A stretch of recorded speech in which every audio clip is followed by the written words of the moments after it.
Well, hello there, HW here. HW here. You know, I was playing that guy over there. I was playing a little bigger amp, and I thought, man, big amps are cool, but small amps, they're easy on the back, and they sound really good because a lot of times they compress really nicely. And this is a really small amp that you probably already own the profiles for. I believe this is out on QC and ToneX as well. So this kind of applies to every platform, even the Helix.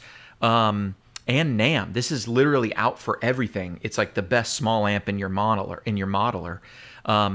It's the 60 Skybird, and it really is like out there for everything. So check it out. You probably already own it, but if you don't, I'm playing this 67 Trini Lopez. People say, HW, you always play expensive guitars. How come you never play cheap guitars? And the answer is, because I have one of these. Why would I play something else? Come on, this thing is awesome.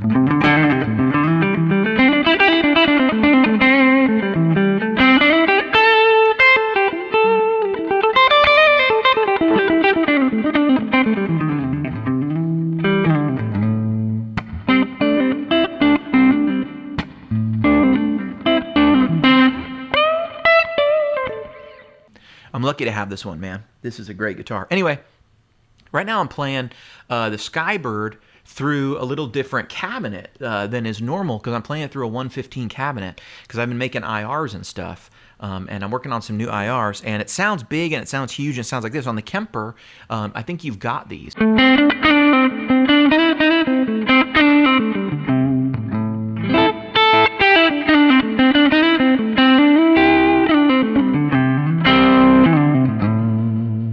Want to get a little break up there. I have the neck just down a little bit, but you know, you can really get the break up.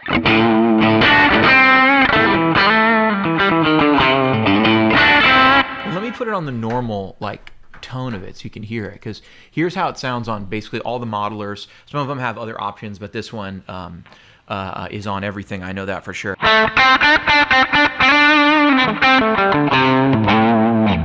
Isn't that a great sound?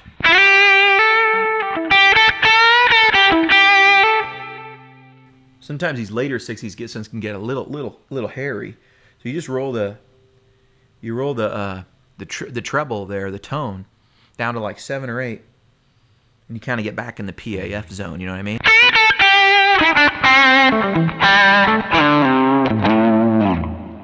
Even 5, maybe, I don't know. Oh, that's like that trumpet tone, you know.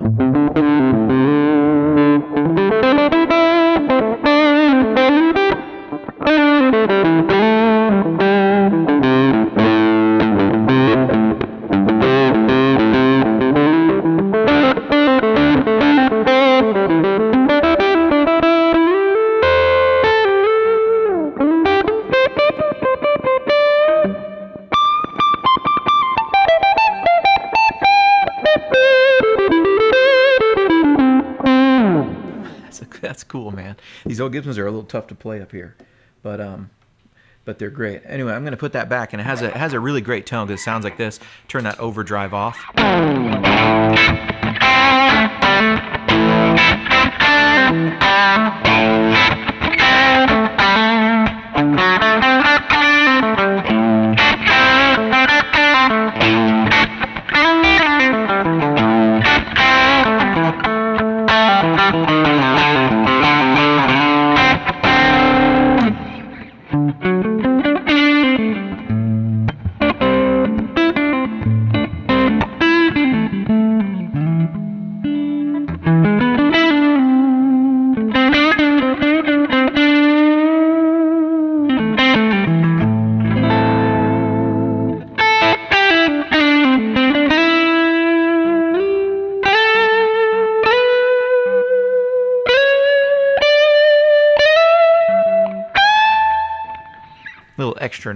Little extra note there for you. So that's what it sounds like on a guitar like this, but let me also show you on a single coil, like a Strat style guitar, and so you can hear what it sounds like on there, because I love it equally for that kind of thing.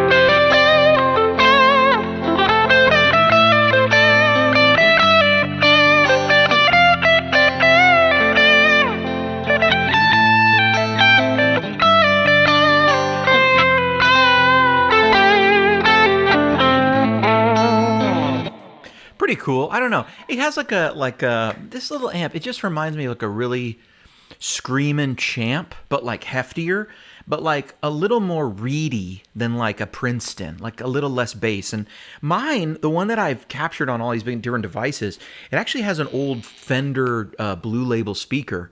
And I've told several people who love the Skylark, I go, "You love your Skylark, right?" And I go, "You should change the speaker." And a lot of times they go, "No, dude, it's all vintage, it's all original." And I go, "Yep, but you haven't heard that thing until you give it a little better speaker." There's some old amps, especially the cheaper low wattage stuff. You'll find in a lot of vintage amps, the cheapest amps they made at the time were always for students. And, the companies were not different than they are today. They were trying to save a buck, and they were trying to make it work, and it was hard to make these student models. And so that's why you see on, the Les Paul Jr., no top. It's just carved like, it's just a solid mahogany. And then later when no one was buying the SG and they needed to make more money, they went with that construction, or no one was buying the Les Paul, they switched to the SG. And they were like, let's just make it out of mahogany, But they're trying to save some money there, and a lot of times one of the biggest expenses, the biggest single component expense for an amp can be the speaker. Usually you're probably going to be your transformer or the box itself, maybe. I'm just trying to think what was like probably the most expensive back then. But the speaker was often, the thing that was fully assembled that you could put into other things. And you see, it's one of the finished OEM products that Fender did not make, Gibson did not make. Another company made them, Eminence or Celestion or Jensen would make these very important parts of the amplifier. And when Fender gets bought in '65, one of the first things you see is they start changing the speaker vendor. Because if you buy that company and you're the bean counter, the penny pincher, what's the first way you can eliminate cost? Well, you could lay some people off, but then you can't make as much stuff. But the first thing you could do is, hey, where do we buy our components from? Can I get the same or very similar components cheaper somewhere else? And that's what they did. They did that slowly. And so the very first thing you see in the first year of CBS is you see speakers begin to change in the next year, and the next year, and the next year. And after 2-3 years, you see that most of the parts on the inside have changed, or a lot of them have changed. Maybe they've changed manufacturer, or maybe they're changing something about it. Circuits are changing, whatever. It doesn't really matter. And that was one thing even before the Fender buyout, coincidentally enough. There's these old Vibranto speakers, and the rumor, at least that's how I understand it, was that sometimes you would see these Vibranto speakers in some amps, and sometimes but they weren't the stock ones. But sometimes you'd see them and they were Fender labeled Vibranto. So it was like, how did this Fender labeled speaker get in there? But they didn't ship them with this. And the rumor always was that, well, if you complain to Fender about your speakers blowing up, they would replace the speaker for you, and they would put these Vibrantos in there because they were much harder to blow, but they were more expensive, and they weren't even really the speaker the Fender wanted to put in there, but they were good if you were playing really loud and needed that. And so some of these you'll see, at the time, I guess, Fender had some Vibrantos. They were putting them in amps, and my understanding is that's why they did it. But all that to say, the Skybird, the little Gibson Skylark, is like an unusual little amp because it has like different tubes than you find on a lot of other things. And it's a really great sounding little amp. Like I said, mine has that different speaker, but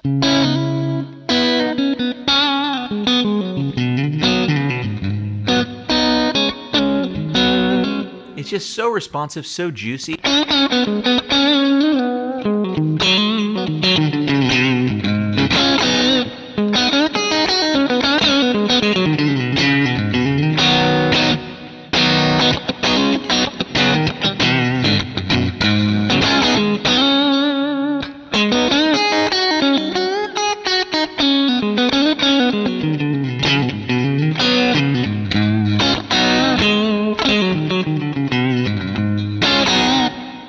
So fun to play. So fun to play. Go check it out. I think there's some free ones in the free pack, but you probably have this because it looks like it was released at the end of middle 2022. So this thing's like 2 years old. You're probably sleeping on it. Don't. All right? I've been HW, and I'll see y'all later.